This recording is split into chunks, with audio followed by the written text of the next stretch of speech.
promotion, as well as countering and preventing violent extremism. He is a member of several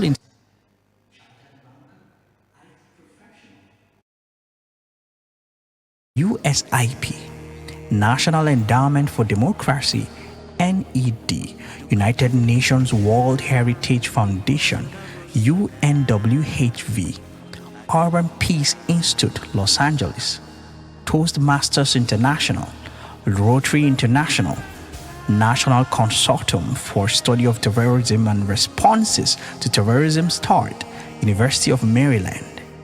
Others include the Center for the Study of Prevention of Violence, CSPV, in Colorado, the Center for Risk and Economic Analysis of Terrorist Events, CREATE, in California, Restorative Justice Louisville, RJL, in Kentucky, the Interfaith Center in Arkansas, Interfaith Conference of Greater Milwaukee, We Are Many, United Against Hate in Milwaukee, and many others.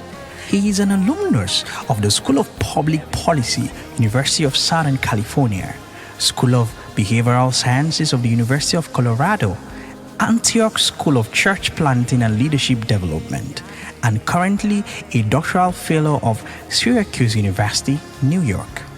He is a proud recipient of several awards on peace, ICT, and human development across the country, and indeed he feels blessed and privileged for the recognition and induction into the prestigious United States government's IVLP, joining several other prominent and emerging world leaders.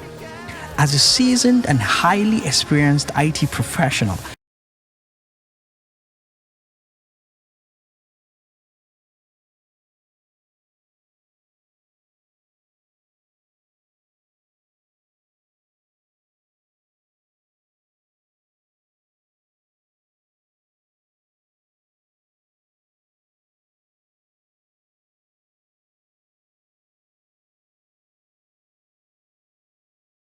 use 1,000 new tech professionals, and the main catchment is on young people across Nigeria, with special focus on Bauchi Plateau, Alabama, and Kogi State.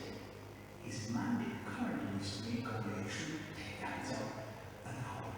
He's the founder of Alpha Developers, a purpose-driven vehicle to raise young, determined, willing, and new IT professionals. So far, over 500 young people have been trained and are being mentored. He is also the founder of Startup Company, a premier hub and event that brings together startup founders, investors, and executives from around the state, training and nurturing and mentoring new startups from idea to fruition. Ahmed holds a BSc and MSc in International Relations and Diplomacy from Lagos State University. He also holds several IT professional certifications. He is currently the Executive Director of the Springfield Center for Peace and Humanitarian Development, SCPHD, and the Gombe Peace Project. Ahmed Magem is a recipient of the Humanitarian Award, Peacemaker Merit Award, and several other awards. He has been building bridges of interfaith and inter-ethnic understanding by promoting peaceful dialogue and designing initiatives across Africa.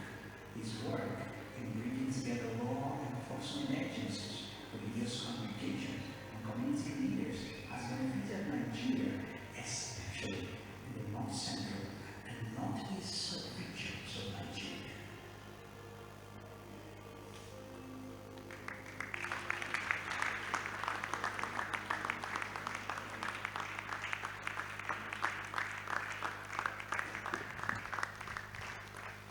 Praise the Lord. Thank you, sir, for this wonderful opportunity. And I don't take this lightly at all. It's really a wonderful time. Please, you may sit, please.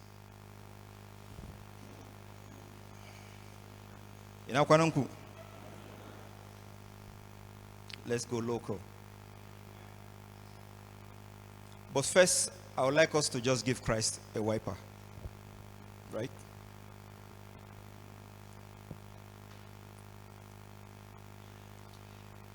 It isn't easy for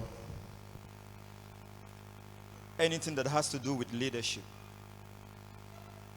And I think one of the things that I've been able to do so many years is always to strive to stand out from the crowd. That everybody is doing something doesn't mean it's correct, doesn't mean it's right. And that because I'm doing something different from other people doesn't mean I'm also right. That's why he said leaders are not perfect human beings. But just like David, he wasn't a perfect human being. He was an adulterous person. Right? But what did the Bible say about him? There is a man after God's own heart, and God loves him. There was a song, very popular song, it said that the worst the devil can do is to see the righteous falling down. Abi? But then, what makes the person a righteous person? Not because he's perfect, but because every time he falls, he knows that there is a father that he has that he will always return back to.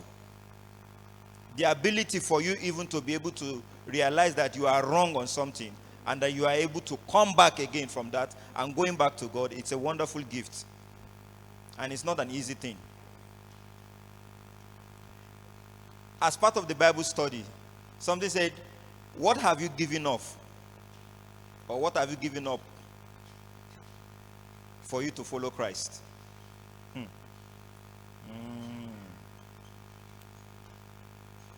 I'm a tech person, right? Even though what I studied in university has nothing to do with tech. But I had to do another different course. So I have two first degrees.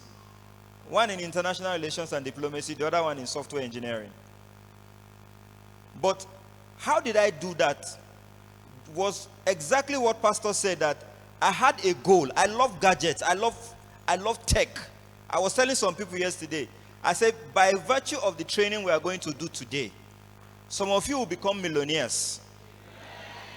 And please, I am saying it today, I love cars. When you prosper, if you want to give me a gift, please, just come to me, sir.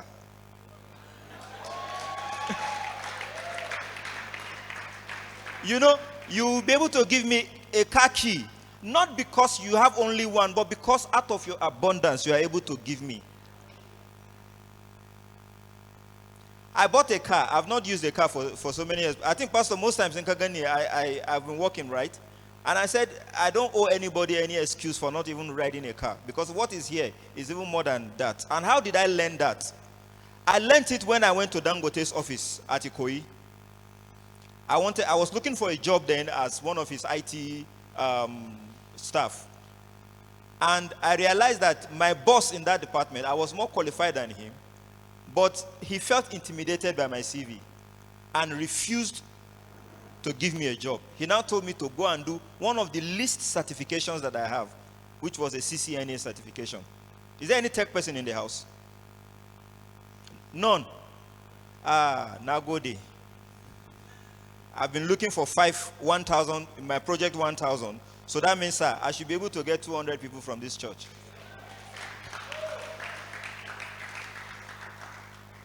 What I'm trying to do now is to lay a carpet for what we want to do and how we are going to move on. But what I saw in Dangote's office, when I went to his office, I was using a Sony Ericsson phone. As at then, Sony Ericsson was very expensive phone. By the way, I've been using the same SIM card since GSM came to Nigeria in year 2000. I've been using the same number till date. Soldier go, soldier come. Barak day where he did. I've been using the same SIM card. The only thing that has been changing has been phones. You know, you sit down with somebody eating in a restaurant, and when you want to go, you now realize, sometimes we enter one chance in Lagos and they collect your phone. So, it happens that I saw a phone on top of Dangote's table, and it was a 3310 phone. Then, if Nyanganka the 3310, that means you are the poorest person to hold a GSM phone. While I was using a Sony Ericsson, that when you hear the sound was wonderful. That Sony Ericsson, as at that time, is the level of iPhone, because iPhone wasn't existing then. And then I now felt, I used style. When my phone rang, I used style to silence it and used style to put it in my pocket so that it will never come up again in front of the one of the world's richest men. And I realized another thing. He asked us to come out. It was on his birthday, to follow him into the yard. And we enter into the yard. I now notice one thing, that Dangote doesn't have a car.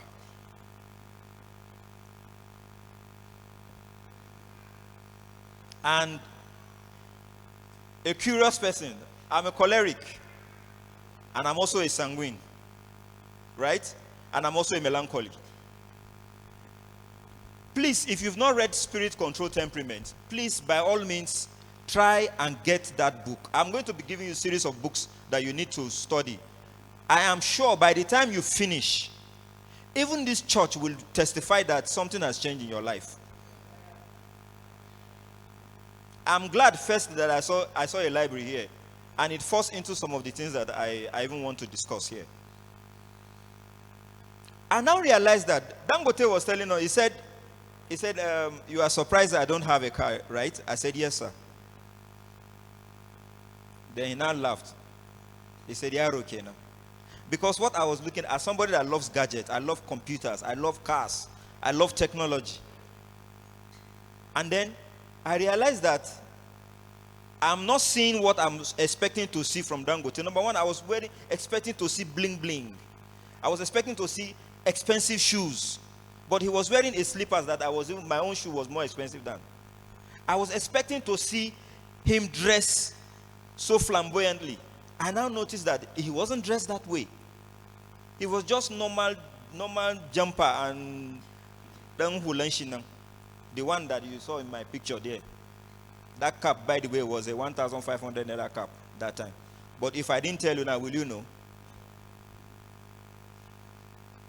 Bishop Adeboye made a statement. Our Papa Abi. He said he went to China and they went shopping and he bought Rolex. How much is Rolex? Rolex watch. Who knows the value of a Rolex watch? As at now, an original Rolex watch should be costing about 10 million naira. But Papa Adeboye bought his own Rolex and came to Nigeria, and that was what he was wearing when he was preaching. His point was that he asked everybody, how much is this Rolex watch? And people told him that watch was, they were, big men are in Redeem now. They were in front, sitting in front, the ministers, and this one will call so amount, this one will call so amount. And Papa now laughed. He said, this wristwatch, the way he speaks slowly, this wristwatch I am wearing is not even worth more than 1,000 naira.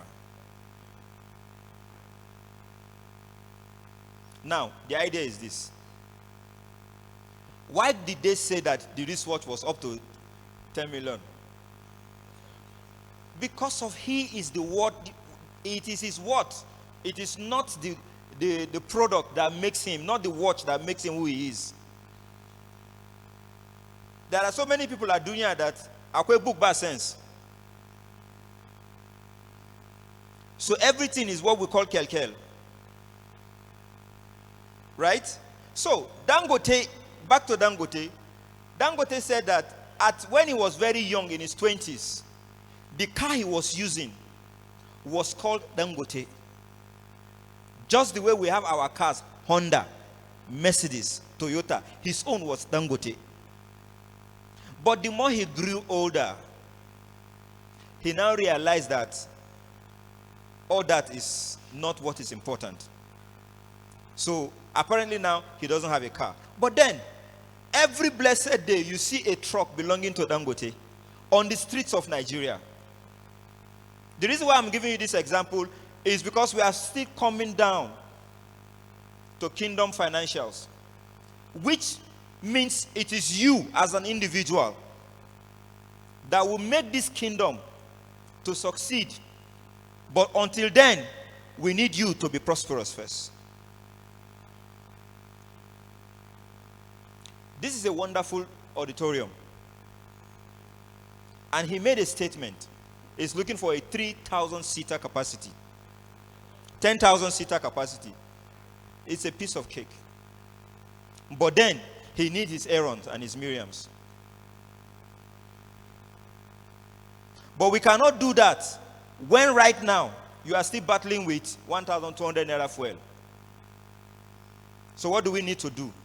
We need to raise more what? We need to raise at least 100 new millionaires from this church. So that when he says, I want to build a 10,000 capacity auditorium, you will not say, we are going to members. No, from those of you that he has trained, you will be able to give those money out. Jesus Christ did some work on earth, right? The greatest. But do you know he's not the one that even promoted our religion more than anybody? Who do we give that credit to? Who? Paul. The Christianity you know today, the gospel you know today, came via who? But what you would think is, most of you know this, but you are quiet because you think it's blasphemous. But it's not blasphemy. What did Jesus say we would do?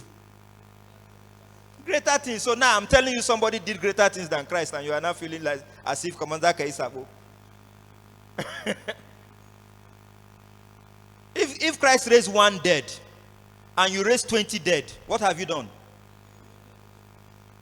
But who takes the credit? So, I want us to look at something. Two topics here. I deliberately merged them because I want it to flow. And the reason why I merged them was because of I didn't want to go away from the flow I had got yesterday.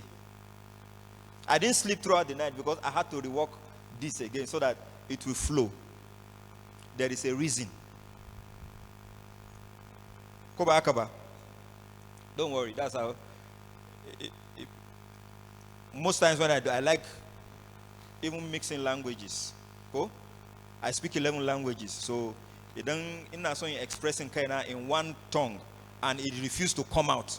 I will enter the tongue that it will come out. It is left for you now to go and look for somebody that understands that to explain to you properly. So I can answer you. So, my name is Ahmed Magem. I was born a Muslim. My parents are Muslims, and I refuse to change my name. So that anybody that wants to ask, you will ask questions. These posters have caused trouble inside town. And people ask me questions, and I say, now you know. And I'm glad I noticed my niece is inside this church. Where is she? Is Lisa here? Hey. That's my brother's daughter. And I'm glad she's in this church. She's in a good place. So, the minister and tent making. We are here, and every person that is here is a minister. Because from the moment you become a Christian or you accept Christ, there is an injunction upon your head. And that injunction is what? The Great Commission. So the job is not only for those that are called ministers, but it is for all of us that call ourselves believers, call ourselves Christians. There was a time when Christians were being roasted, some were being killed. So many things happened. That today you are sitting here, you are a Christian and not a pagan like your ancestors, is because some people paid some prices. You know, missionaries came from Canada. For those of us that are in the northeast here, what was this place called before? This place was called Sudan.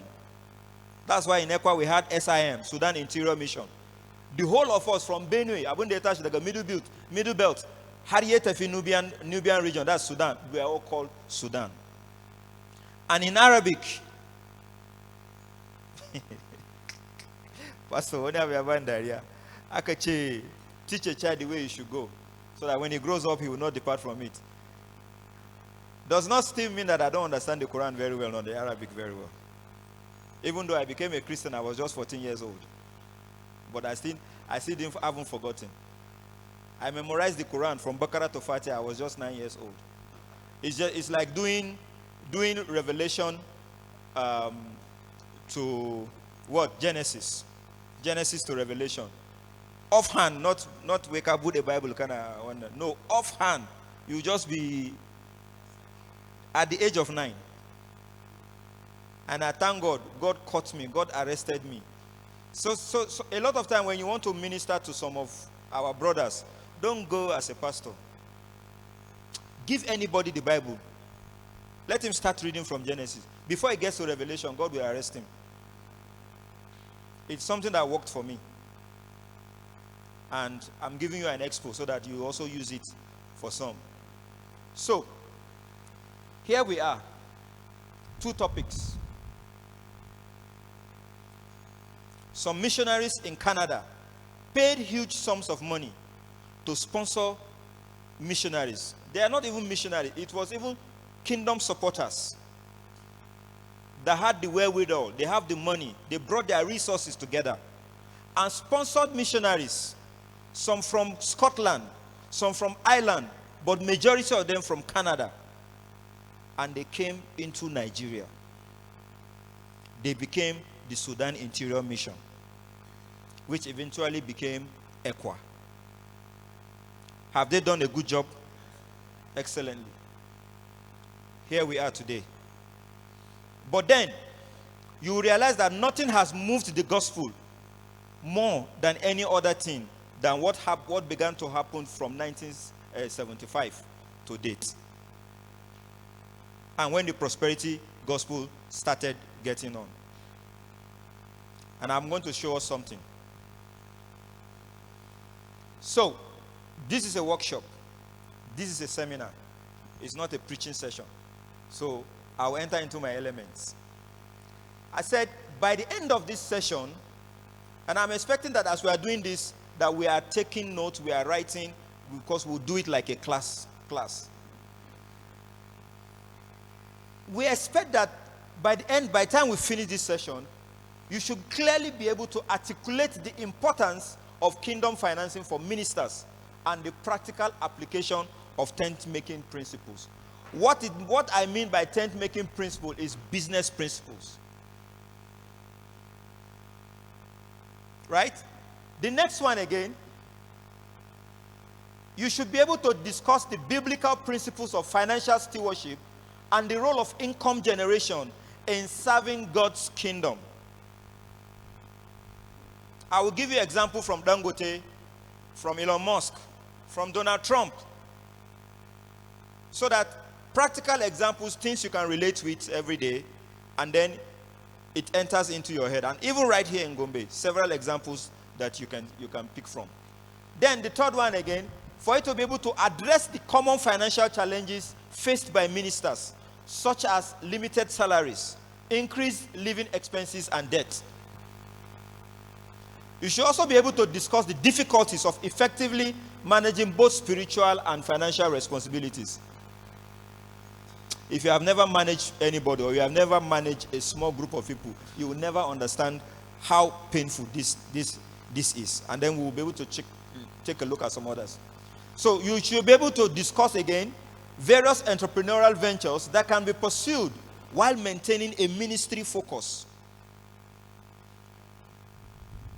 Provide practical tips for creating a personal or family budget, managing debt, and saving for the future. Then finally you should be able to explore opportunities for freelance work or consulting services that align with ministerial skills.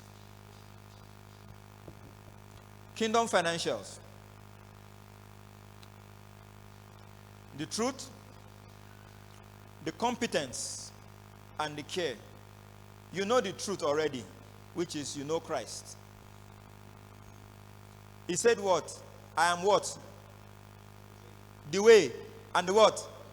And the... So now you already know Christ as being the truth. Now you need to be competent enough to take that truth to people. The competence comes from where? It comes from you having the knowledge. It comes from you, having the kina. Oh, sorry.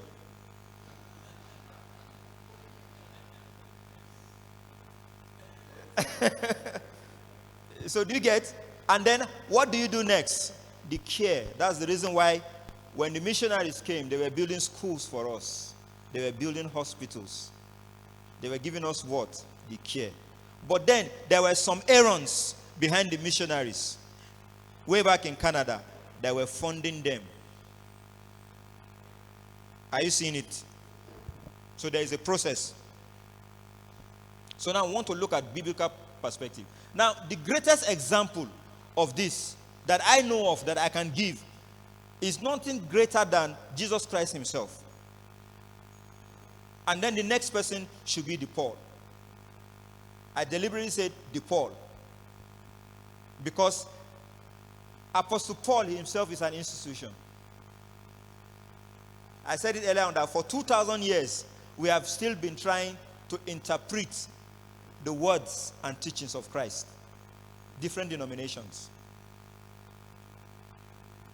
Now, I want to ask us a question. What do you think is kingdom finance? What in your own understanding?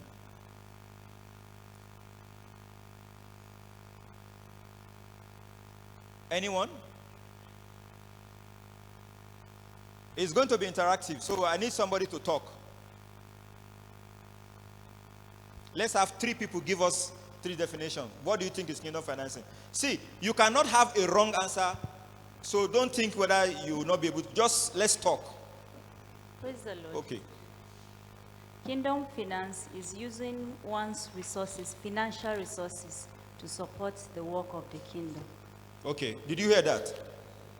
One using his own his or her own financial resources to support the work of the kingdom. Okay. Excellent. That's one. Yeah. Praise the Lord. Yeah. Hallelujah. Kingdom finance are the resources available for the expansion of kingdom business. Okay. Hallelujah.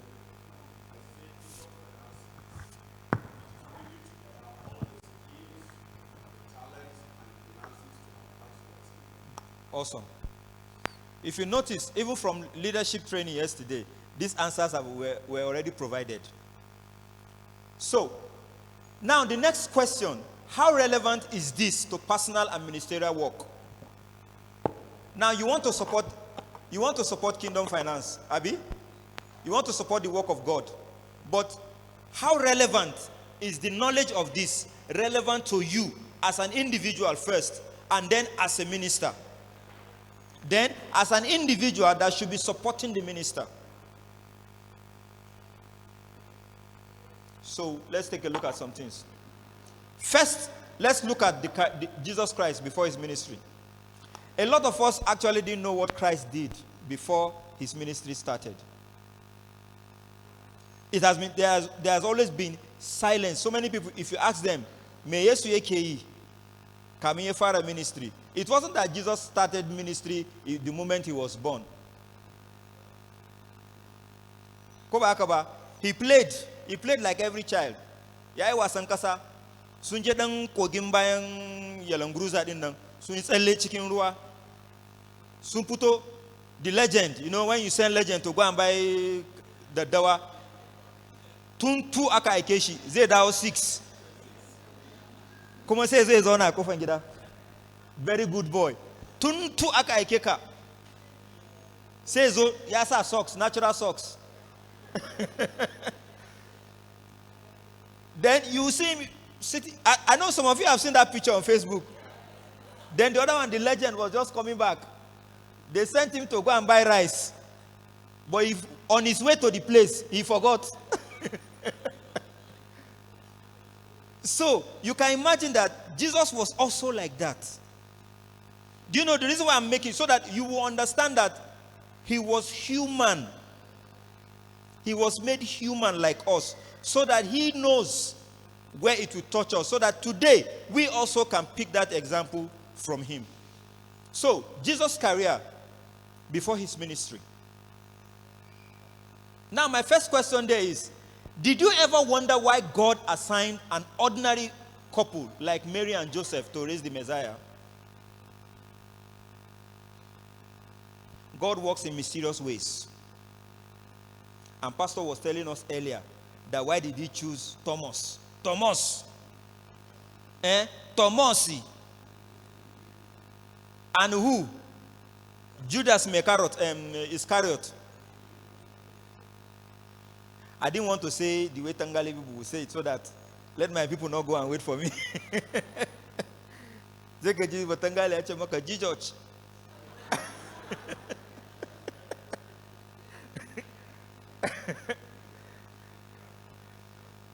So, you get? So, you wonder, who was Mary? Who was Joseph? What makes them special? They were nothing. They were nobody in the society. Even among the lowest of the lowest, they were just virtually nothing, and yet God used them. See, our God just works in mysterious ways. That's the reason why he can make anybody, pick anybody, nobody, and make that person somebody. Don't ever despise any man, because you don't know the person's destiny. At least we know the story of Jabez, that he doesn't know his own destiny, but the way he was seeing poverty going in his life, he said Mba. And he went and prayed, and God did what? God answered him back and changed his destiny. So we'll become Jabez today. Amen. So now, first thing there, God did what? Chose an ordinary couple, an ordinary family for his work, for a purpose only him knows. Now, it seems like other families would have been better prepared to expose Jesus to a culture and context more suitable for his ministry as the Son of God. You know, the Son of God is coming to earth. But there were other families that he would have chosen from. Maybe he would have just gone to GRA and pick one wealthy family there. Or go to this area. I know this area too has become big man area. And that's why I'm happy that this church is already waiting. Has already been situated here, because everybody that you are seeing, see, if you know how much this plot of land are now being sold for around here, you will shout, this is bigger than Tumfre. So, why didn't he go there? He didn't go to the Metama, he didn't go to the Lekki, to the Ikoyi, the Victoria Island, or the Asokoro to go and pick somebody. He now did what? He now went to the 9 hours. Abi, he went to the Ajegunle. He went to the Maraba. For those that know Abuja very well. And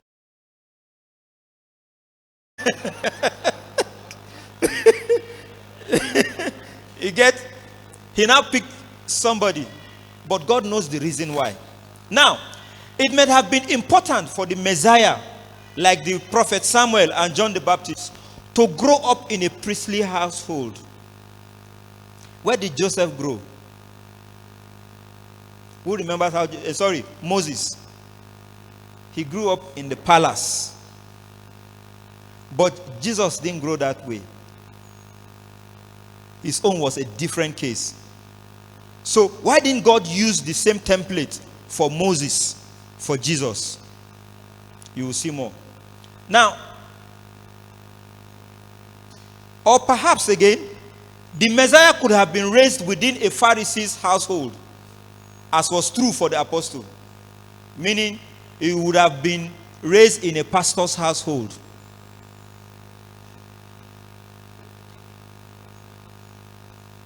You know, not naturally. In pastor, you expect naturally, yakamata shima, yeshiga ministry in Ubansa.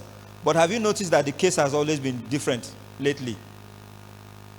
That your father is a minister. And it's true. Your father is a pastor. But does not mean that the child should succeed and become a pastor, because did God call him? Say one day, Ikira.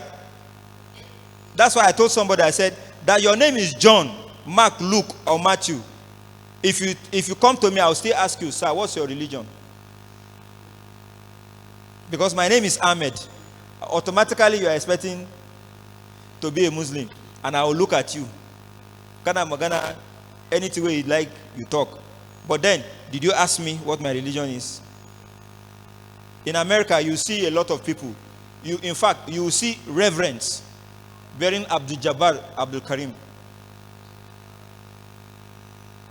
Because they have changed so many things. The way they reason now has changed, and then the nomenclatures have changed. So it is no longer about name anymore. It is about the person. So, Jesus was sovereignly assigned to an ordinary couple, Mary and Joseph, who worked in a secular trade. Take a look at this. His parents worked in a secular trade. Remember, I said, what did Jesus do in the first 20 years of his life? We don't know yet. But we are going to see the answer. Meaning, did Jesus, he was a child at the time. Then he became a teenager. And then he entered into adulthood. 3 stages. So, if we read, I've made this into a PDF that will be shared with us, so that you can always study the scripture part, and then you have more understanding of this. But then let's move forward. During his young adult years, Jesus lived far away from temple precincts, devoting his days to getting his hands dirty with building materials as blue-collar construction worker. His father was what? A carpenter. There was nothing like a blue-collar job. That means Jesus was busy. Yana nan tare da babansa a workshop. Suna aiki. Most of us have this picture of this holy Christ. When he's walking, there's this halo above him.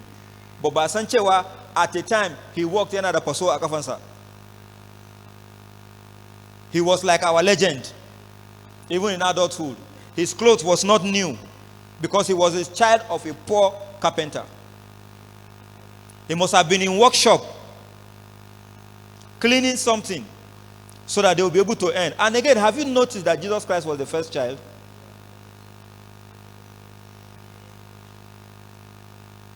Firstborn. And then he had siblings. What do firstborns do? They support their parents. Because automatically, Kashigo Dunia as a parent. So now you look at it, that may seem remarkable in light of commonly held view today that deems secular work as of lower value than full-time vocational ministry. It is not. And I'm so happy, I'm so elated that our father that is seated here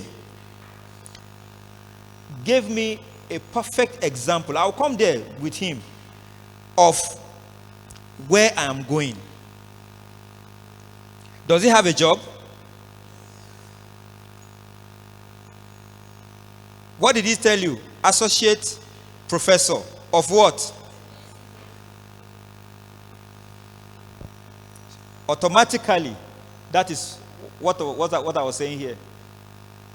He has what? A secular job. And has he used the salary from his secular job to support this ministry? What about if we have 20 of him in this church? What do you think? By now, what we would have been doing now is putting finishing touches to the guest house of our 10,000 auditorium. Because what? If ministers are going to come from every other place for convention, we should have a guest house where others will come. And the guest house will bring finance also. Are you getting it? Yet, by taking a deeper look at Jesus' teaching and his own secular work experience prior to his public ministry, we may come to appreciate how this form of work had a significant role in Jesus' life. So, the ministry of Christ also depended to a large extent on the first 20 years of his life as an ordinary human being. And as what? As a carpenter, as an ordinary laborer, as somebody doing vocational trade. So, here again, what was Jesus' occupation? Jesus labored with his hands for about 20 years. 6 times as long as his 3-year public ministry. Deliberately I put that. How many years was Jesus' ministry? Everything that Jesus got there was just 3 years. And he died at what age? 33 years. And then some of us at 33 years, more than say, Baba,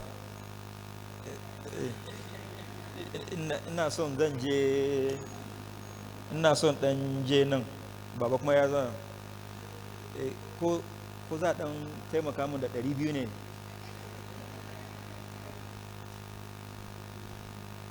At 30, yes, somebody has finished his ministry. You will excuse me, I'll go to a secular part again. How many of you know Tupac? Good. Tupac died at the age of 25. Right? But see what he did. His legacy is still what? How many of you know Bob Marley? Bob Marley died at the age of 30. But he left for us almost 20 children. And what? And so many music that till today, his mother is still alive, and his wife is still alive, that a lot of people are eating from the work that he did in his youth. So if you are going to do anything, and I think for those that are less than 30 and those that are less than 40, if you are above 30, kamakara. But all hope is not lost, because every man's destiny is different. And that's why a man called, the man that founded Kentucky Fried Chicken, the man did not discover and become a millionaire until send the 60 years at dunya.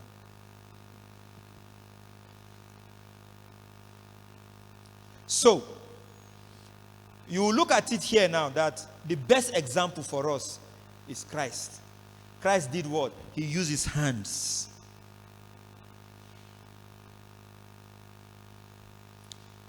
Christianity is not for the lazy person. Just because they have said, beloved, I wish above all things that thou mayest prosper and be in good health. Shike, nang yes, you will prosper. You are doing nothing. You are just waiting for you to prosper.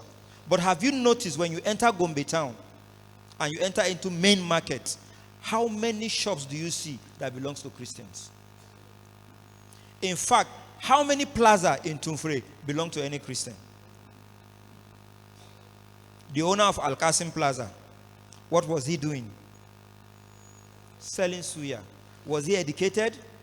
No. Kekmo, you are educated. Seka kwanta gida, don't cast a certificate. But there's something called certificate, and there's also certificate. Jesus didn't need certificate, but what did he need? Certificate.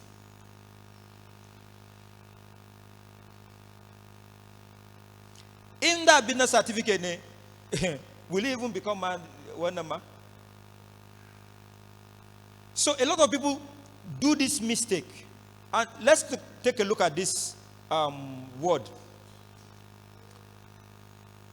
The New Testament, Abi, have only 2 verses. You see them here. Mark 6:3 and Matthew 13:55. Offer any comment about what kind of work Jesus did.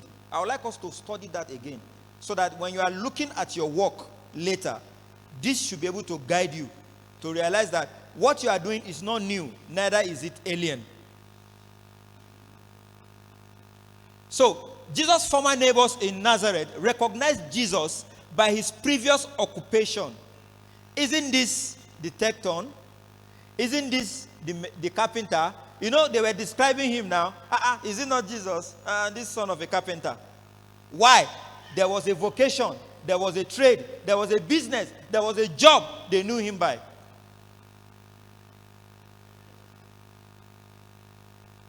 So, what is the meaning of tecton? Tecton is a Greek word pronounced as tectone, from which we derive words such as tectonic, architect, did you get that? And has been translated in English as what? Yet, there are arguments among scholars. Some scholars are discovering that tecton includes greater range of skills and projects than our current understanding of carpentry. If I carry somebody now, I tell you the person is a carpenter. If we enter here now, somebody will tell you, I'm not a carpenter. I'm an interior decorator. He's still right. She will say, I'm not a tailor. I'm a fashion designer. Duk karshenta, allura ne dai da zaren da ya zaki dauka. You say, I'm not a driver, I'm a chauffeur. I'm an executive courier, kaza kaza. The other will say, I'm not a bodyguard, I am DSS. Duka de dokom bindigan ne dai. I'm not a security man, I'm a soldier. Duka shenta de the security man duka I get to do that kusaya. So, based on his extensive word study, Ken Campbell suggests builder as the word at a better translation. So instead of using our previous, what's our carpenter bar? So instead he used what? Builder. Builder, why did he use builder? It's simple. It means as a tectone, the builder could be a carpenter, it could be somebody that is tending to animals, it could be somebody doing roof, it could be a plumber, it could be an electrician, it could be a bricklayer. Are you getting it now? So from one vocation, we could see that 5 have come out. Okay. In the context of first century Israel, the tectone was a general craftsman who worked with stone, wood, and sometimes metal in large and small building projects. If you watch Jesus movies, you see somebody who will be doing metal works, just like in our village. Masui Ngarma, Ko, the Patanya, they fall under this category. There's a reason why I'm giving us example with Christ before we come to us as individuals, so that you have a perfect background to our subject matter. So, for Jesus' family to work in a trade indicates they were in the lower middle income class of that day. According to their books, only artisans or craftspeople had the ancient equivalent of small independent businesses. What do we call them today? Small business owners. They are the majority. Now, part of what I'm trying to tell us here is that we should be able to change. We are in Gombe. We call ourselves the salt of the world. Yet, every business that you enter, from Liji down to Welcome to Gombe, you can only see only few businesses owned by Christians. And according to what Paul said to Galatians, "Oh, you foolish Galatians, who has bewitched you?" Let us put it in Hausa. I think the thing did not come out very well. I will not say the foolish in Hausa. I don't know, but ya kuwa wa Galatiawa, wae muku meita, who has bewitched you? Ko? If it is not witchcraft, you say you have the excellence of Christ, yet you have no single business in this town. So that means as a Christian, you go to work. After you've done civil service job, they pay you salary. At the end of the month, you go to the market and you go and give it to a Muslim. Who are you really working for? That means you are just a conduit pipe for collecting money from government and going to give to the Fulani man. So Keiko, you are just there. Conduit pipe. Wouldn't say Wucheka. Here we go. That's the reason why they can afford to buy any property they want to buy in Gombe. Musere Abarmu. Akwe wanka. Oh no, back Adamba. Munya wanka. Munsan latest phones. But have you gone to the market and see all those Fulani men, all those the kind of phones they are using, the kind of gadgets they are using? But try befriend some of them and go to their houses. Okay, maybe you may not go to a Muslim house. Look at the Igbo man. Have you noticed that he will not go home in December? But you will come from Abuja, come from Lagos. And you now come. You spend all your money to go and buy men. The English person will not know what I said. Okay, you go and buy alcohol. There is a man called Chris in Biliriko. I have never heard that he went home before. Yet he's an Igbo man. But the day I went to Onitsha, they now showed me houses belonging to different Igbo men. And they will tell you, this man is in Kafanchang. That one is in Kauranomoda. The other one is in Biliri. This one is in Kumo. This one is in Biu. Did you see their houses? Yet you see the man with small phone. He's using rubber band to tie it. Not only rubber band, I had at the man the sellotape. Sannan ya rubuta sunansa ma a baya in case in ya faɗi ma, if found, please return to owner. Irin ID card din. He will not remove 200,000, 500,000 to buy a phone. Instead, he will use that same amount of money and multiply it so that he'll be able to afford how many? 20 of those same kind of phones. But you, all you like to do, you buy, you disturb Yaya Mena, Uncle Ahmed, for the YY. When you collect all the money, you now go and buy iPhone. And then you go, you see somebody park his car. Where Dr. Laima has parked his car, it's not your car. You go to Dr. Laima's car. Not knowing that we know his plate number. But you have posted, you will not post it on Facebook. Living on lies. Then in the process of you, maybe as you are doing, the way a girl did in front of one man's Jeep, posing that it's a car. The owner of the car was inside the car, enjoying AC, but the car was very good and silent. So as the girl was, she stayed there, she was snapping. The man now went down. He said, sister, Kim masa jikin motan da yawa. She said, oh, sorry sir, kuma video ni. So two things are involved. Either she delete the video, but you know people would have videoed her. I'm still coming to you ladies. But so, traditions suggest that Joseph died a few years prior to Jesus' ministry. That means Joseph didn't witness Jesus becoming a minister. Do you see something here?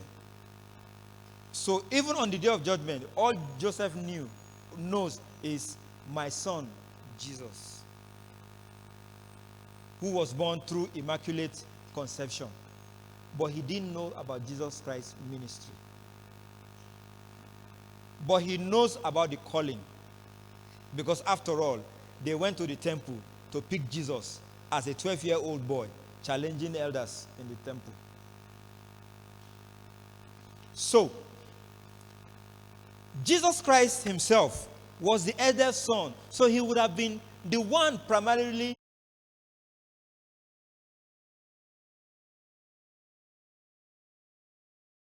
thousand new tech professionals and been working because Ubangiji Beche Kamaya Israel ba Antura masa manna from heaven ba. And there were no disciples or ministry supporters to support Jesus Christ. What did Jesus have to do? He had to dig into the trenches. Follow the trade of who?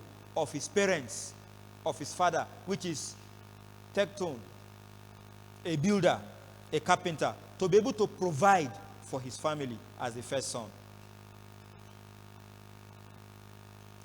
Is it making sense? Are we beginning to see some pictures? So, where did Jesus walk? Is there anything else that can be mentioned about Jesus' work life? Most of the laborers from Nazareth probably worked on building projects in the city of Sepphoris, about an hour's walk from Nazareth. Now, let me make you understand what Nazareth used to be. Nazareth used to be a ghetto. The Dorua of Tumfre. The Arawa, the Nainawa of Gombe. That was what Nazareth used to be, because you notice, as at then, they used to despise people from Nazareth. The way you hear in music, they will say, this person comes from Ajegule. Abi? Because they were looking at it that, how can somebody come from that place? So Nazareth now, you will notice that the poor, just like, what's that area behind GRA? That's Nainawaba? Ko? Shineko? A lot of the house helps, the house boys, the security, the megad, where do they come from? From that area. That's the reason why in Abuja, all the workers that work inside main Abuja don't actually live inside main Abuja. They live at Gwagwalada, Maraba, Suleja, Dede, Zuba. Because they can't afford living inside town. So all those people come every morning to serve the people that are working inside town. So this is the example. They come from the poor areas to work for the rich elite in town. So, in 4 BC, that's the 4th century before, close to the time, Antipas, which is Herod, he chose Sepphoris as the capital of his kingdom and rebuilt the city. Just the way Nigeria chose Abuja after Lagos, then rebuilt. So, and this includes his principal residence and administrative center.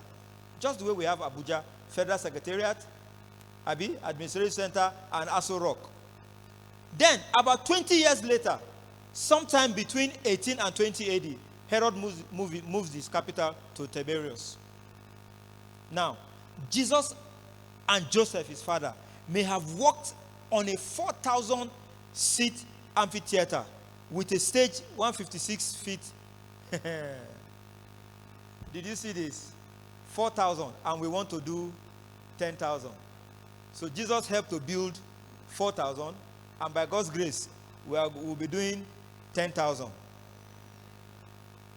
So, Jesus' use of the term hypocrite, which means acting under a mask, may have come from his exposure to dramatic presentations in Sepphoris. All experience, every part of his ministry, his proverbs and everything also falls back here. So, did Jesus understand business? You see, we are coming gradually. Did Jesus understand business? Does Jesus genuinely understand the business world as an insider? Clearly, the answer is in the affirmative, yes. During his young adult years, Jesus worked with his hands in masonry. Who understand masonry? Ike Mason, go. Bricklaying. In good and in bad weather. Getting paid and not getting paid. Because sometimes you work and they will not pay you. The man will tell you, Chewa kai kaya kulifa banda kudi yenzo amazan zambaka kudin anjima kokma gobe. A lot of us must have experienced that. So probably Jesus have gone also through this process. And for a few years, he had responsibilities for day-to-day operations of running what we will call a small secular business. Jesus probably worked alongside other artisans, negotiating bids, securing supplies, completing projects, and contributing to family living expenses. Have you noticed that there is nothing spiritual about all these things that he did? He was what? After all, human.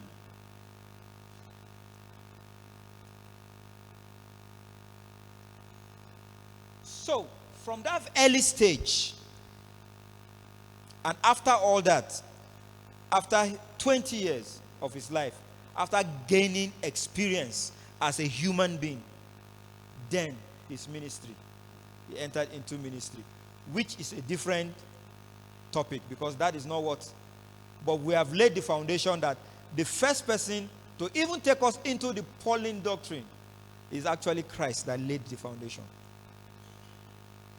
And then, meaning what? All of us too must have one way or the other to put our hand into some ventures. And I hope that by the time we are done, many of us here will be part of Startup Gombe, because we are trying to raise business owners, entrepreneurs, people that will run businesses in Gombe. You start any good, you see now, I want to mention moto, because I like moto. You people will give me moto. So, the life of Paul. We have done the father, right? We want to do the disciple. Now, Paul the tent maker. One of the most compelling examples in the Bible is the Apostle Paul. Despite his significant role in spreading the gospel, Paul often supported himself through his trade as a tent maker. Paul also had what? Had a job. If you look at the Middle East that time, they were building, a lot of people, they use tents, they don't use buildings, right? You see, so Paul, that was Paul's trade. And he must have been successful at it. This practical approach demonstrated that even those called to a higher purpose can find ways to sustain themselves financially, ensuring their ministry is not solely dependent on others. I will give you an example with myself before I read this. Okay, let me read this before. He said, while I was in Antioch, I saw a man named Barnabas who had come from Cyprus. He had sold a piece of property and brought the money to the apostles. It was not long people were fighting against tithing and all those things. Me too, I was among those criticizing tithing. But people didn't know where I was going to. If you focus on tithing, that means you are only focusing on small. I'm talking about people that will not give 10%, but they will give 90% to the work of God. Because it is not only 10% that we need to carry out the work of God, but we need 90. But how can you give 90? Kirk Franklin said something in one of his songs. He said, so tell me, how can I love Jesus when I've never seen his face? There is no greater believer than he that has not seen, but yet believes. So how can you give 90% if yourself you are not prosperous?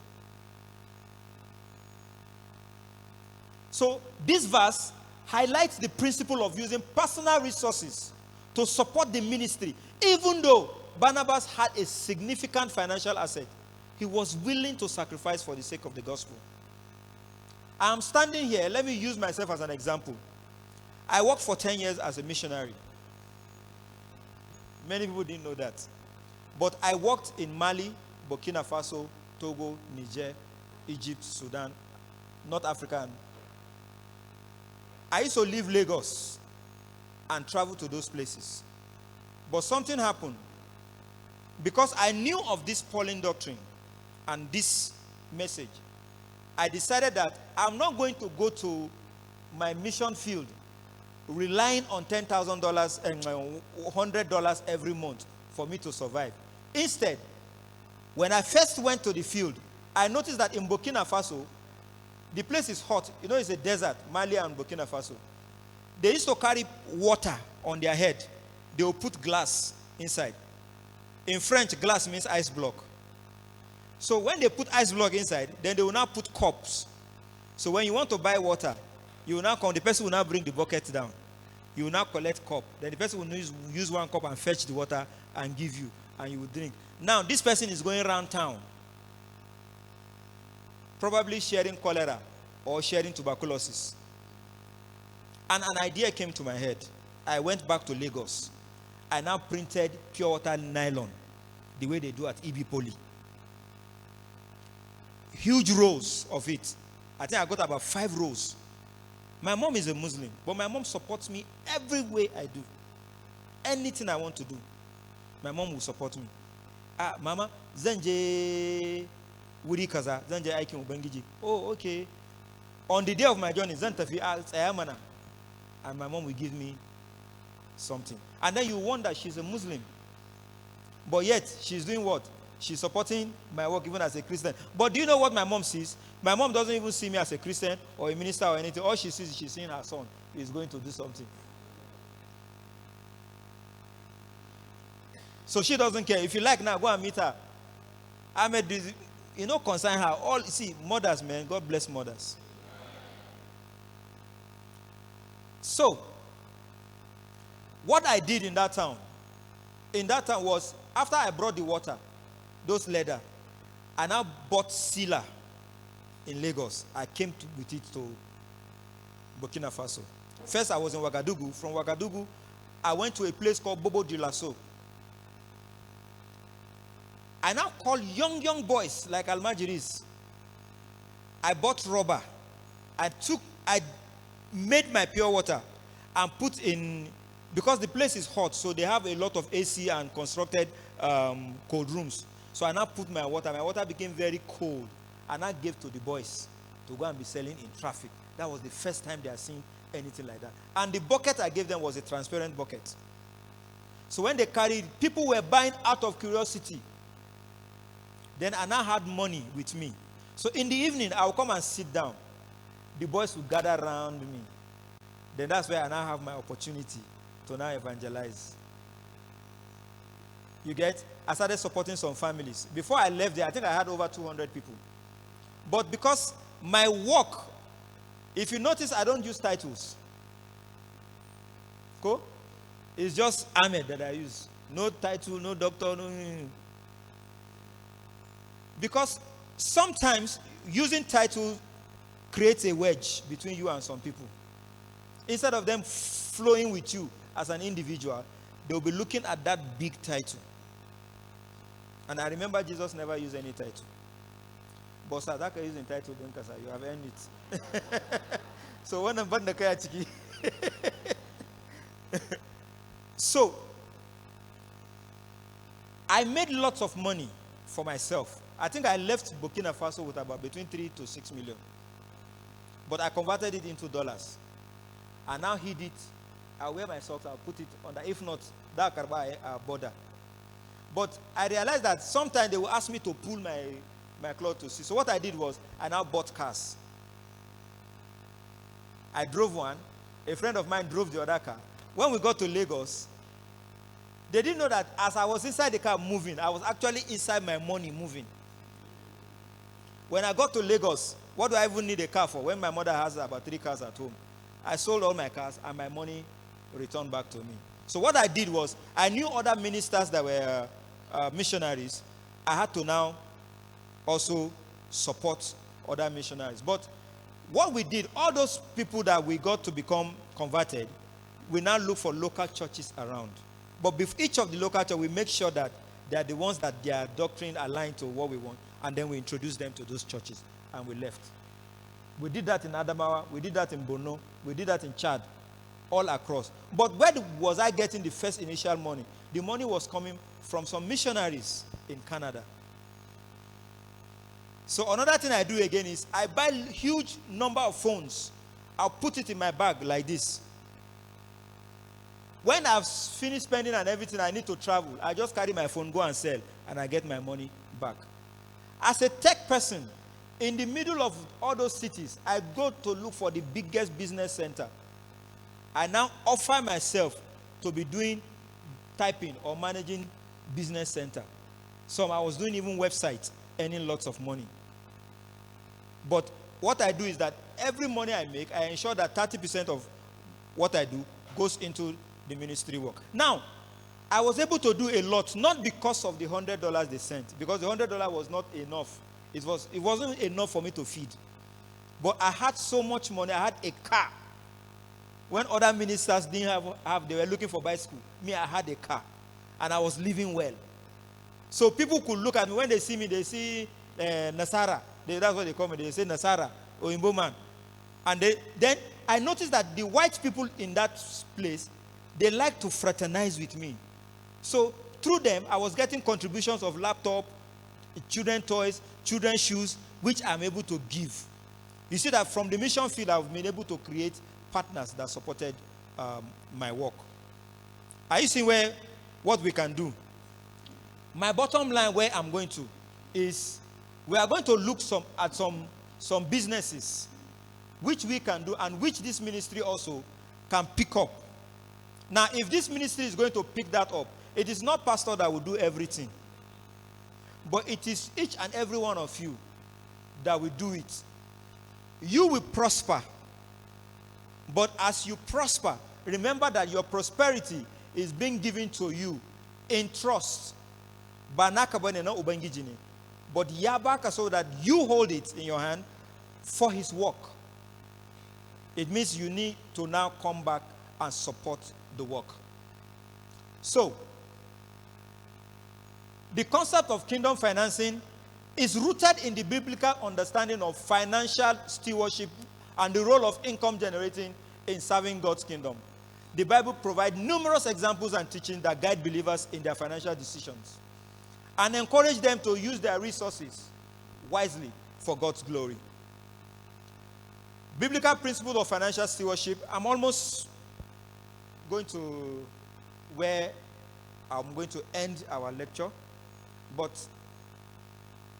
I just want us to hold some things. Look at this principle. Number one, God as the owner. Right? Number two, stewardship and accountability. If you have it at the principle at your mind that whatever wealth you have belongs to God. Right? The second one, realize that you are a steward and you have to be accountable.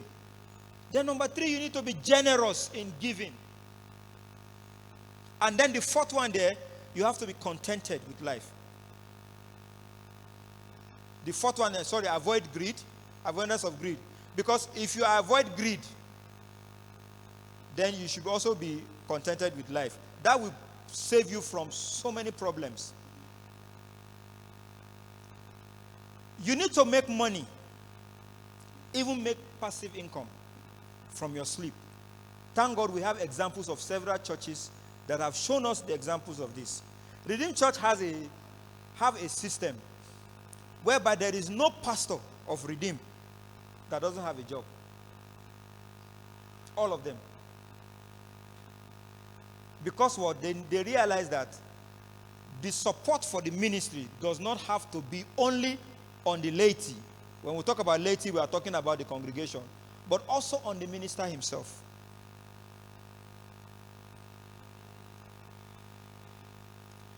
So imagine a pastor of Redeem works with Shell. How do you expect to see his church? I wish some of you have been to Lagos and seen City of David. Anytime you go to Lagos, right? Try to visit City of David. Go and see. See how men. You know, there's something they talk in broken language. When they say, when some people come, you hear they'll say, men them. Now men them did that City of David. A church that is how many story building? Over 10 floors. And has a helipad on top. A church that has a blank check from Access Bank. Because of what? Because one of the pastors in the church is the owner of Access Bank. That died recently. Herbert Wigwe. A friend to Dangote. So because of him, they get blank check. See, what is that? Is he not using now? Is he not prosperous that he can be able to support his church? Everybody now wants to go to City of David in Lagos. I know this because I attended Redeem because it was close to my house at Lekki. So I was able to go to City of David. Sometimes I like going to City of David because muna so mukashe kawenchimu. Muna so muga motoci masu kyau, mugan kaya masu kyau sannan mugan manyan mutane da muna ganin su a TV. So that you see, I've seen him face to face.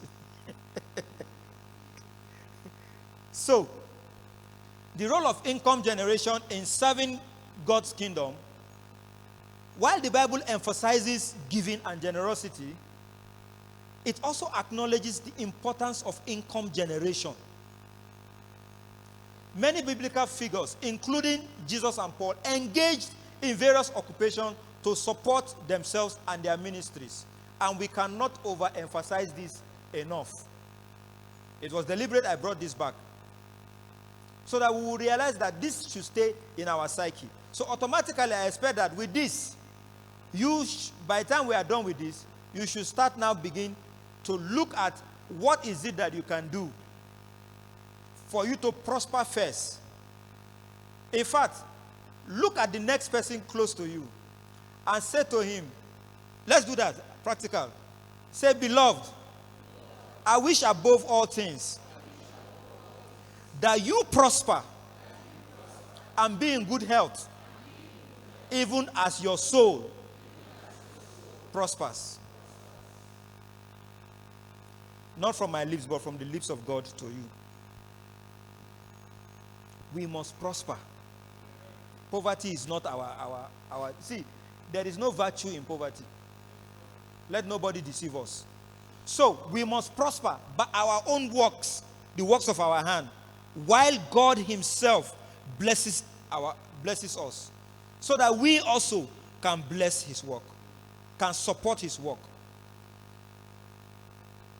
So what do? Self-sufficiency. If you have something that you can provide for a work you are doing, it will make you become self-sufficient. Secondly, you'll be able to support the kingdom. You'll be able to support God. See, if you are not the pastor, your money can make you become the pastor, because the pastor needs who? He needs his Aaron and his Miriams. Every MDCO needs a board of trustees. You think Dangote doesn't have board of trustees? He has. Some of them are British. Some of them are Indians. How did Donald Trump become president without the support of Elon Musk? Would he even have become president? Do you know the reason why America supports Israel blindly? Whether Israel is doing well, whether it's not doing well. Do you know the reason why? Because there are men that are of Jewish ancestry that now them be the men them of America. So for you to become an American president, you must go and kowtow to the Jewish lobby.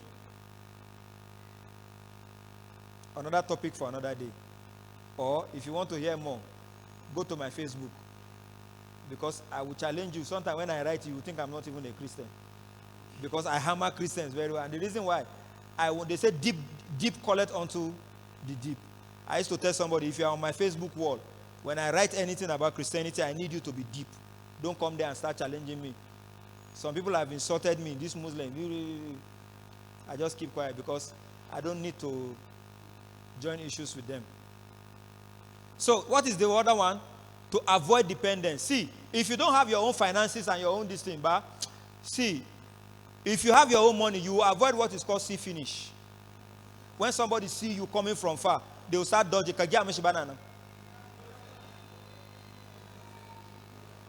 Me, I used to do it too. Before I don't used to lock my gate. When I know gate, I know they lock door. But now I don't they lock. So, an important note here.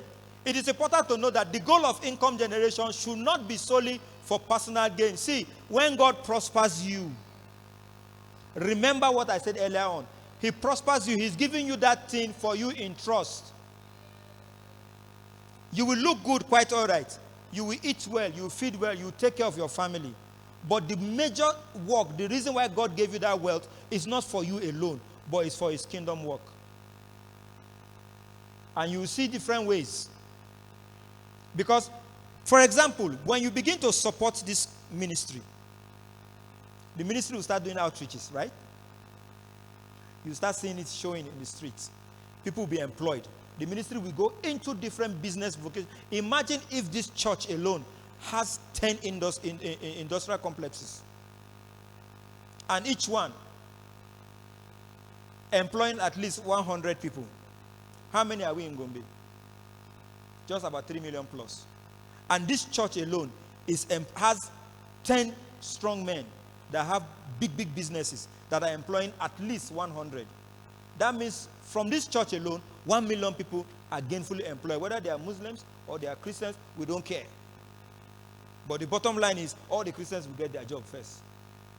And others will join. And then prosperity comes in. That Nkowa is lying down there, industrial park, waiting for people to come, and nobody has even gone there to say, "Borimo auna wuri the make it so. I want to do pure water factory." There are simple businesses you can do that will make you. Who knows anybody called Abubakar Inu Atata? The guy is my friend. He has a huge poultry. But because he's my friend, I can't just be friends with him. Say de muzo muzo na majalisa. Muse gyada muse reke. Musha muyi magana Arsenal de Barcelona. I realize that if you are my friend, I want a situation where I can say, "Pastor Chris, please, then you somewhere around 1 million." You don't have to say Yoshida Kabia and Sakache when your account answer.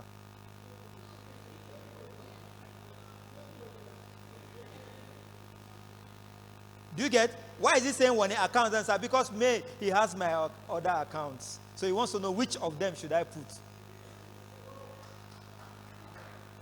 So, but how do we achieve that if I'm the only rich man? So I told Abubakar Tata, I said, "Tata, Allah ya dauka kaka kai abokina ne.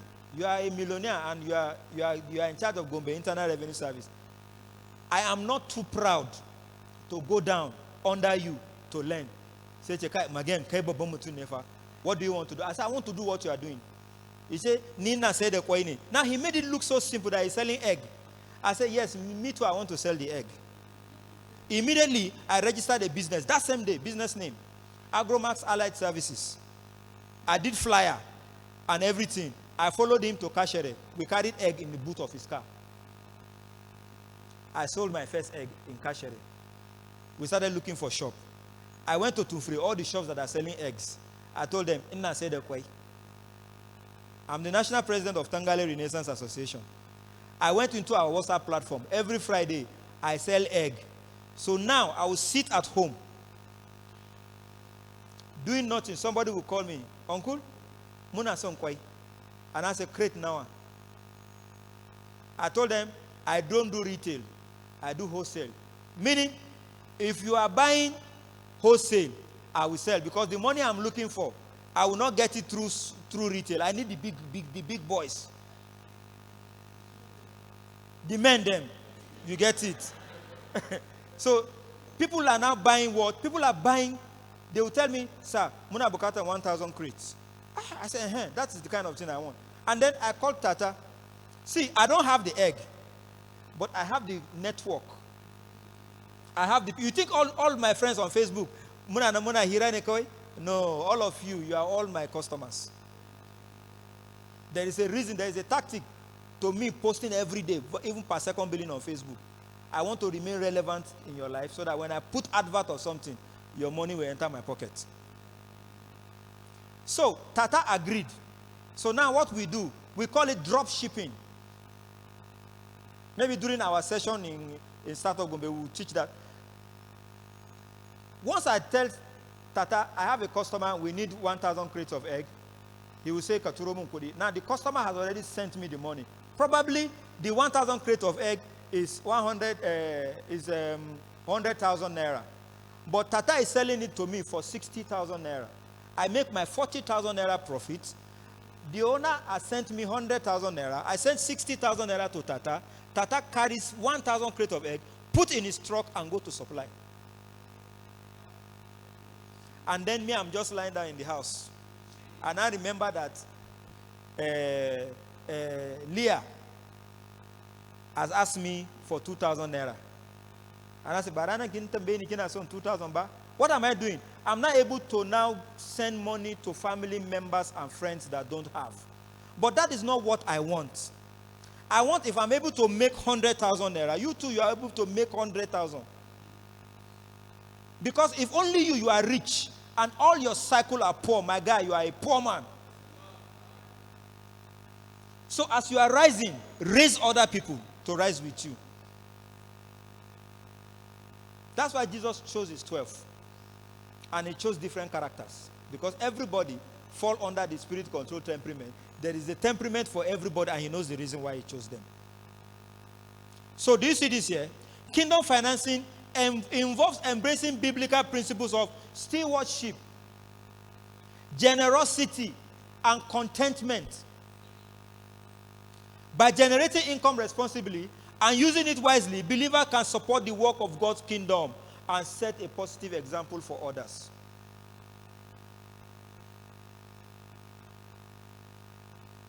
Let's read this. 1, 2, go.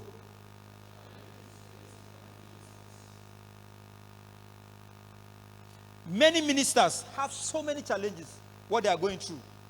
They may not tell you, unless you are close to the minister, before you will understand what a minister is going through. But then, a minister like Christ is what? Is human. Is bound to make mistakes. And that's why we need also to be very circumspect, very understanding, very patient with our ministers. Realize that they are also human. And the person needs what? He needs support. Else, hypertension is a minister. Minister there, Bishop Mokunga, he overworked himself.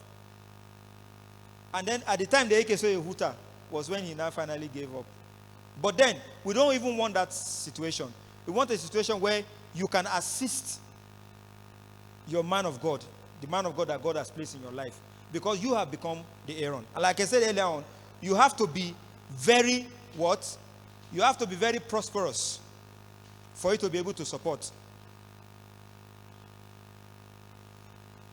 If there was no support, this auditorium, one of the biggest, in fact, I think this is the biggest auditorium I've seen in Gombe, apart from the ones inside the schools. Wonderful. Big. With correct packaging. This place can sit. Have you ever heard of a word called entrepreneurship? Do you know that you can look at some things here and provide a service to this church and the church will pay you for it? Abi? Do you know that somebody can just decide and go and call a pastor at the side and say, Pastor, Abamu wana aikemui, and the person will take it. You have the business. You take it over. All the other members of the church will focus on the work. While that person will earn, some people getting a job under the person, and then they will enjoy ever after. And then the tithes. I'm not always focusing on the tithes. Because what the church needs is bigger than tithes. Because those missionaries that were sending money, those people in Canada and UK that were sending money to ministers to come to our land here to do it, were not giving only tithes. They were giving their all. Like that man in Antioch that sold his land and gave money. But do you realize that probably that man does not have only just that land? He had probably many others. And I gave you an example. Family Worship Center had our own uncle, Edward Adamu, Deputy Governor, Central Bank of Nigeria. But do you know that he's one of the biggest supporters of the Family Worship Center, Abuja? What happened? He prospers. Yet, out of his prosperity, his church feels it. Then, when the church feels it, the church goes on outreaches, either for family, for church members or for outsiders. Mission work, the Great Commission, cannot be done without those people that use their own finances for ministry work. So, what is the problem of pastors normally, ministers? Limited salary. Most pastors, that's what they are suffering. That's why Orthodox churches, when you see the ministers, you see shoe like flying boat. You see, at least if the person is prospering, you can know, right? And then everything has to do with what? Here. It's simple. Even with the same, within the same ministry. So one of the problems is what? Limited salaries. Another problem is what? Increased living expenses. On a monthly basis, you will buy food, pay rent, insurance, transport, clothing, mobile communication, internet service, data, entertainment, DSTV and the rest, Aure and all that. All these things affect a minister also the way it also affects you. But you need liquidity. What I mean by being liquid is when you have enough money, like Faust said someday, they asked him, what is your ambition? What do you want to be in life? He said he wants to be a Jagaban. His ambition. They say why? He said he wants to be a Dangote. Why? He said because he wants to have money that he can waste it. It was funny, but then there was wisdom in that. He wants to have money that he can waste it. But then there is no man that has money that can waste it. Even Bill Gates doesn't do that. Or Elon Musk now. Then, apart from rising cost of living for the minister, there is also the issue of family responsibility. He's a human, he has a family. Apart from that, again, there is the responsibility of ministry related. In building this place, so many things were incurred. In fact, Nasan I called in the Badon Pastor Beneman that one wouldn't matter that they come outside. One day, challenge they you think because I'm a pastor, come outside. You, let's go outside. Mudakukawe. So that I settle in this cost thing. But because the temperament has been controlled by the spirit. So the choleric person will now press himself down. There's also huge debt. Many churches also go into debt. So we are trying to see how we can overcome all this. Now, these financial challenges can create significant stress and strain on ministers, making it difficult to focus on their ministry and maintain a healthy work-life balance. It is important for ministers, that's you now, to develop strategies to manage your finances effectively and seek support when needed. Nobody knows it all. Do not die in silence. Seek support. Seek help. What I mean by seeking support and help is mental issue. There is the issue of mental health, which is affecting so many people, not only ministers. Now, balancing ministry and finances, a delicate dance.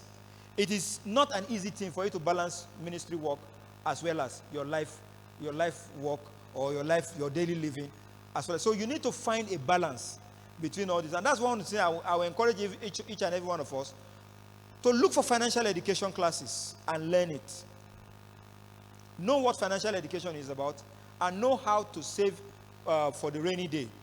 For example, the way I save for my house rent, I pay my house rent every year without having any difficulty. Because I'm not a salaried person. What I do is, I look at my total cost, the total cost of my house rent, I divided it by 12. And I make sure that every month, I save that particular amount. So by the end of the month, the year, once my landlord say, look at your house rent, all I just need to do is transfer. But a lot of us will wait, say, look at Chinyake, then you now start looking for this person, you start going to this person, and when the person sees you coming, the person starts dodging through the window. And then the people have this kind of windows like this, where there's no barbed wire or this thing, so that person can just go out, because I go kakana as well, the Ganesa. Now, there's this spiritual dimension. Calling and purpose. Ministers are often called to a specific ministry. You know what? What's the gift? In Christendom, even in ministry work, there are so many different angles, different branches. I'm using a layman's term. We need to always find a balance. If you must serve God, you must serve God with a purpose. At a time, you saw Deeper Life. That it has gotten to a level now, I saw Papa in a private jet. I just say, praise God. A new Rema has come. But what? Did he serve his purpose at a time on spirituality? Yes. Every ministry that you look at, you see that there is a team. There is a ministry, a particular gift with that same ministry. Now, another dimension is there is limited resources that we need to use for the ministry, and we are looking for abundance. And this brings stress on minister. There's unpredictable income. Today, you get 100,000. Tomorrow, you are not sure. And you have a budget or project that you want to do, yet you are not sure of the finances. Financial stress, all these things comes up. So, you have to prioritize spiritual growth. That's a balancing act. I'm going to send this to us. I just want to enter this. This is the final part.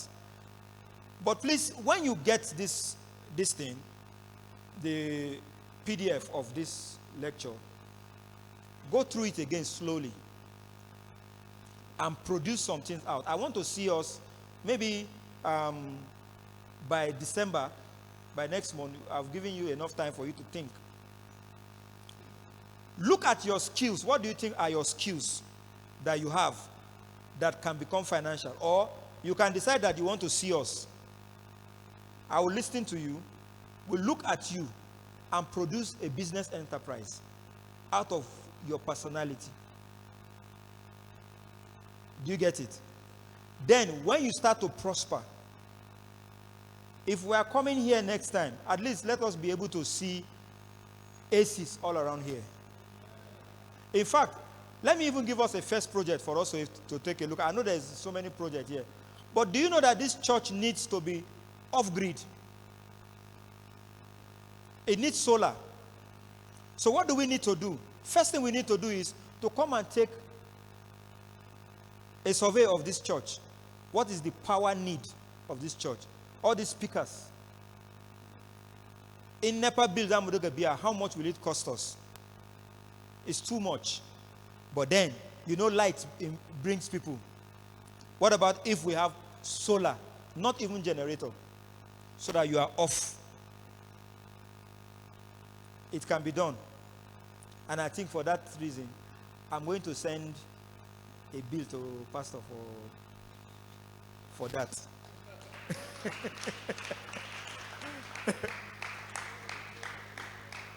So, you see this? Seeking support. Ministers should not hesitate to seek support from mentors or counseling professionals to help them navigate challenges and balancing ministry. Yesterday, something was disturbing me for 3 months. But what did I do? Where did I get the answer? Right here.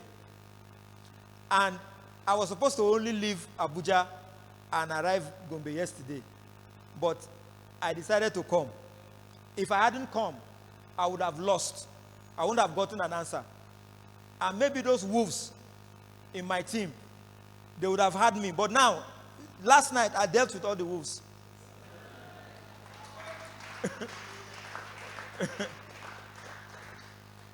So, this is I say identifying talent and skills. Just give me 2 minutes. Identify talent and skills for income growth. You have seen what Christ did, that he had a profession, right? You have seen what Paul also did. Christ was a what? Was a tecton, Abi? He was a builder. He was a carpenter. While Paul was what? He was a tent maker. That means Paul had a sukanopine. She in canopy renting. Do you get that now? So, you can also do that. You can also begin to look at your talent and your skills. Now, what is talent? Talents are natural gifts by birth. You see somebody, a girl was, I don't know whether anybody saw a video of a girl that when you call any number for her, the girl will just be doing her hand like this and will be giving you the answer. Mathematics, mavericks. You understand? That's a talent. It was natural. Then there's also skill. Skill you have to... Please, if God has called you to ministry, don't just go and jump direct. Say, God has called me to ministry. It's a talent. For that reason, Seka false doctrines. No, if God has called you to ministry, you still need to go through the rudiments. I be mentorship. Those days, by Bible school, mentorship, you must be under a minister and let the minister coach you through the years until when you will be called. Christ himself, for his ministry to start, he did what? 20 years before his ministry started. What are the strategies to help ministers discover their unique talent? Number one, self-reflection, like I said earlier on. Self-reflection. Skill assessment. Now, you have seen mention, you've heard the mention of SMART, Abi? Specific, what? Measurable, achievable. What's R? Realistic. And what? T, time bound. Now, before you go to SMART, you need to do a SWOT analysis of yourself. What is SWOT analysis? Strengths, weaknesses, opportunities, and threats. So do a SWOT analysis of yourself and then bring out your SMART. Once you are able to do that, you will now be able to know what kind of business or what kind of vocation will you do that will now become, the bottom line is all of it should be something that will bring money into your pocket. So you can see, skills assessment, transferable skills, explore hobbies and interests. Because I love tech and I love computers, I became a software developer.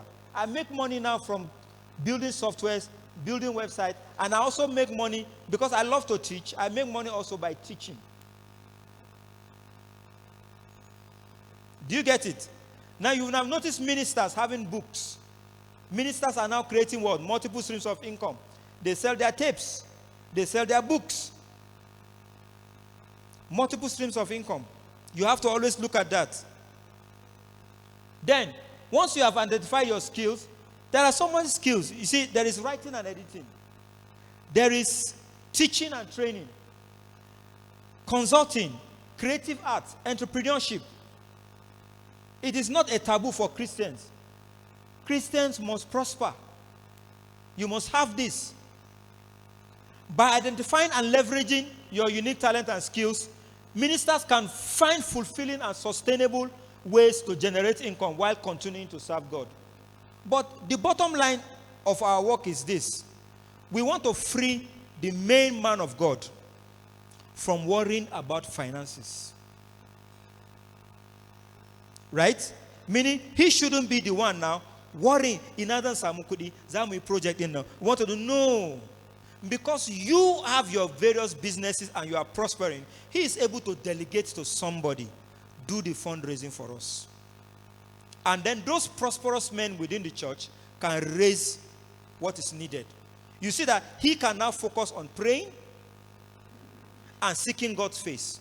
Because you can't seek God's face in chaos when you're Father seka tuna undu bisi yana zuwa zai yana so ya karbi sauran kudin generator shi. Your prayer will not go smoothly. It affects ministry. Now, this different entrepreneurial ventures for ministers. There is Christian bookstore. That's what I mentioned there. Thank God. You can do even e-bookstore. An electronic bookstore which you can sell online and you have a wider market. You can have Christian counseling and coaching classes and coaching services. People pay for such services. There are places in Abuja, Jos, and Lagos where people come to these places. Now, you don't have to make it, call it a church, this thing. No. You have the consulting service where people will come and consult you for this. Then you have Christian retreats. Some time ago, we paid $1,000 each to Redeem Church for us to go to the Bahamas for a retreat. You fly from here. Now, what did we do? Some of us needed our first visa, and that's how we got the visa. And then you go into the yacht, into the boat in the Mediterranean. And who are you meeting? You are meeting the who is who, the captains of industries. Those of us that were very poor, but we were able to save $1,000 to go and mix with the big men in Redeem Church. Because for you to pay your money to come to that place, that means Kema Bakaremi Mutumbani. And then you don't, even though you are the CEO of your pocket, you have your complimentary card. As you are introducing yourself, sir, good afternoon, sir. And you are giving him complimentary card. Your card is only in your idea, but you have shared your card with the man. And the man tomorrow will say, oh, what does this man do? He does roofing. Oh, young man, sorry, you've forgotten me, but we met at Redeem Retreat. And because we met at the retreat, I noticed that your business, you are doing this. Please, can you come and do this? your first breakthrough has come. Do you get that? So you use money to look for money. So it is not a bad thing to create, to have this retreat, because you need to generate income through it. Then, Christian conference planning. Some people need to plan conference, but because you are a church, you are a minister, you already have experience in planning conference, so you can charge a service for that. Same thing, Christian media production. You've seen CBS, you've seen TBN, Abi, and then different ministries online, having TV station. LN24 is owned by who? Owned by Christ Embassy. You see, they are generating income even with that. Then there is skill-based. Some of us want to write books. And then we need what? We need services of people that are good writers that can edit our work. People can go into that and announce it very well. Let your network know that you are doing this. Graphic designers, highly needed. The flyer for this church, beautiful flyer. Everybody saw it in the whole of this place. And that's huge money. Do you get? So now, if I want to do flyer next time, I don't need to worry myself. All I just need is just call Dr. Laima and said, I want to do this. And he will say, so person. If he gives me the person is not doing it free for me. I'll pay him. So, public speaking and training, that's another aspect. Then there is also consulting. There are other ventures. You can have an online store, very popular. Real estate investment, huge money generating. Rental properties, you can have chairs, rent your chairs, or go and collect loan somewhere, rent your chairs and start giving it to people. Every biki, every time when you are going to Gombe South, once you see canopy, two things are happening. Either amutu, kokuma aihu, and kokuma ana biki, go, and people will rent it. Is that not money? So, stock market investment, we'll look at this sometime. You need to learn this system. Then, on a final note, these businesses are things that you can start on a low level now. Imagine POS business, right? You look at POS business and you despise it. But then you can look at POS business on the multiple streams of income level. What about if you have 10 POS centers and you now share 50,000 and they generate? Do you know that on a daily basis, you can be making nothing less than 50,000 naira from all your 10? How many workers in ministry or directors of any ministry can tell you they have such salary? But we usually despise it. Have your center. In fact, last month, I was made the branch manager for MotoPay. It's like OPay. And we will soon be employing people that will run like OPay for us. Anybody that is interested, if you need 10 POS machine, please come and collect. I will teach you. I will show you the idea of where you put your things strategically located places, and you start earning, start making money. The other one is real estate business. Either you are the one taking people to go and show them land or show them houses, and you make your income. All those things bring things. Transport business. Transport business is huge business. You don't have to have the car. If you look at Uber, the Uber company doesn't have one single car, but they have just the software. Yet, they are the biggest transport company in the whole world. That's a good idea. What about if 5 people in this church come together and put 200,000 naira together and buy a Sienna bus and then start doing transport from Gombe to Bauchi and back? How much will you get at the end of the month? Let's think about these ideas. You can do airport service. See, that's my car over there. But my friends, I have friends that are big men. I've told them, if you are coming to Gombe, I have a transport company. Cool? If you are coming to Gombe, I'm at your service. When they enter Gombe and they are expected to see the driver, they will see me. Then when they finish everything, then I will deliberately give them receipt so that they will pay. And my friends pay. How about for each day, I collect 30 to 50,000 naira. You get? It will help me. But I am not too proud to say I'm a driver to my friend. My friend has reached a level where I have not reached. He is doing business, I'm also doing business. My car is one, but it is also a business to me. Meanwhile, my hope is that the car will multiply into several other cars, and then we will begin to see the cars all over town. Photography business, event planning. Please look at all these. These are good businesses.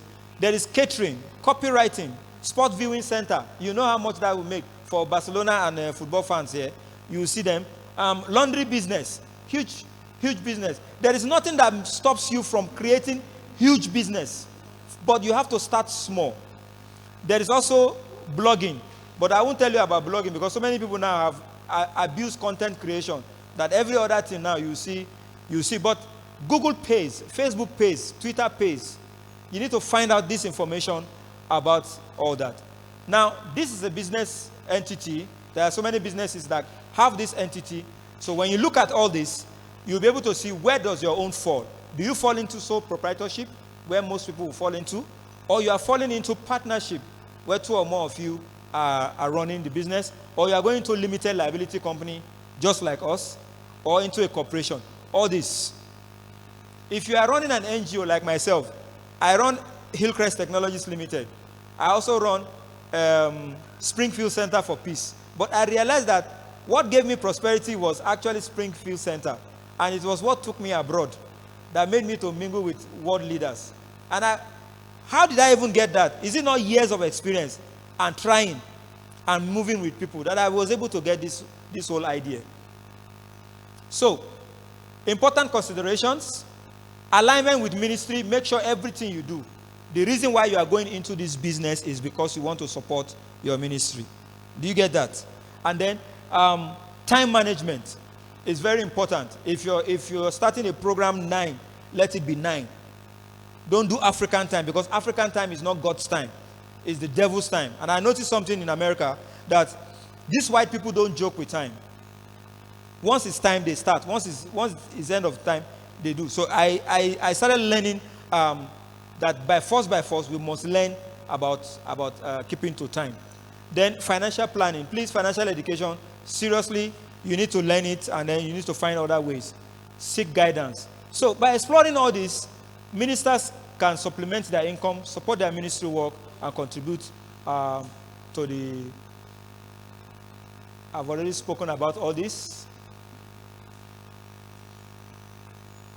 So this here, for those that want to do remote work, some of us get paid remotely by working. We work for organizations abroad, and they pay us. So if you look at this, since this, you'll be having this, we can leverage on your skill. I can ask you questions about your skills. What is it that you have? Then we'll talk about it. Then you can go to any of these websites and have an account there. There are some people that just need you to proofread their document. Some people need you to do a logo. Different things you can do, and you'll be earning foreign currency. Just one single dollar today is about 1,650 naira. $1. Imagine if you earn $20, how much is that? Then $100. Then you can consider other businesses. I've spoke about freelancing, small business ownership, as well as gig economy, right?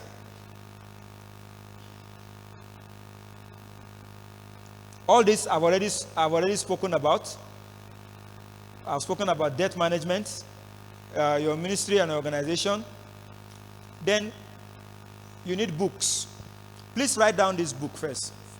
For us to prosper, you need to first of all buy this book called The Richest Man in Babylon. The Richest Man in Babylon, your first book that you should read. After that book, you need to buy your second book, Rich Dad, Poor Dad, by Robert Kiyosaki. Then after Rich Dad, Poor Dad, you need now to buy Cash Flow Quadrant, but by Robert Kiyosaki again. Once you have bought that one, then you need to buy another book by Robert G. Allen, called Multiple Streams of Income. These 4 books, in the sequence that I wrote it, please buy it and read them in that sequence. Because richest man in Babylon will teach you how to save for the rainy day. Little drops. While rich that poor dad brings your, in fact, I have the audio, which you can listen to. That's what I usually listen to in the car. It will put your mindset into how to make money. Then, cash flow quadrant, what it will do to you, it will make you happy to know which level, which of the quadrant you should be if you must be a prosperous human being.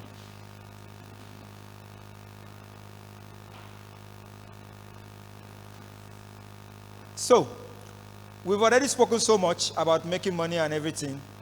I don't think we've looked at the importance of understanding biblical principles of financial stewardship and the role of income generation in serving God's kingdom.